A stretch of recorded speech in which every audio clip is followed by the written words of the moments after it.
Yeah. So I've got one maybe a bit specific to me, but do you have any advice for like mental meltdowns as you're going? Like you're going, and then suddenly you can't take 2 steps at a time, or your brain is just like, oh, I can't do this. Yeah, it's a hard one. One thing that I kind of, especially in a race, I'll try and latch onto someone, and it's amazing. You feel like you're going at a certain pace, and that's sort of your limit. It's amazing sometimes if someone sort of overtakes you, and then you just try and tuck in behind them.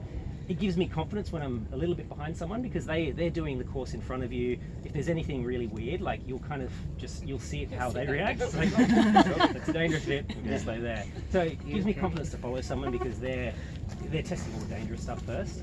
But then if you try and just stay behind them, like they've overtaken you, so they're going a bit faster. I find that just focusing on that makes me focus less on the danger, and then that can help. Yeah. What I tend to do for that, like. Often if I'm going fast on a downhill and then if there's some sort of a little bit of a misstep or a little bit of an oh shit kind of moment, it can be a bit like startling and like, okay, how am I going to get...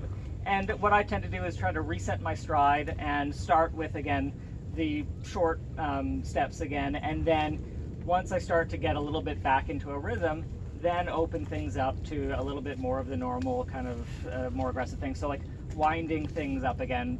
We started on some of the little wooden stairs, which can be really, really nasty, especially in the wet. And for those, like I would normally go 2 by 2, but if I had a little bit of a slip, then I would then sort of go back to 1 by 1 and do that for maybe another 30 seconds. And then once I'm feeling in a rhythm again, then sort of wind it up. But not try to dwell on it, just try to reset quickly and then go a little bit conservative and then to sort of normal.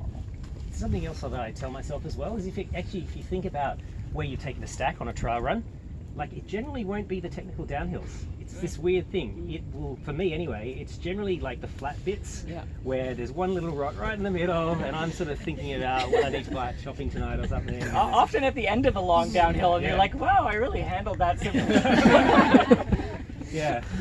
So like if you actually think, like there's a lot of fear around the technical downhills because there's always the what ifs. With a lot of downhills, unless you catch your back trailing leg, like most of your stacks are just going to be falling on your bum. And so they're not that bad, but I think we build them up in our heads. Whereas the reality is most of the stacks are on, the flat, sort of not very technical, where we're just not concentrating. So as long as you're concentrating, you'll be in good shape to get down in one piece. So just try and remember that.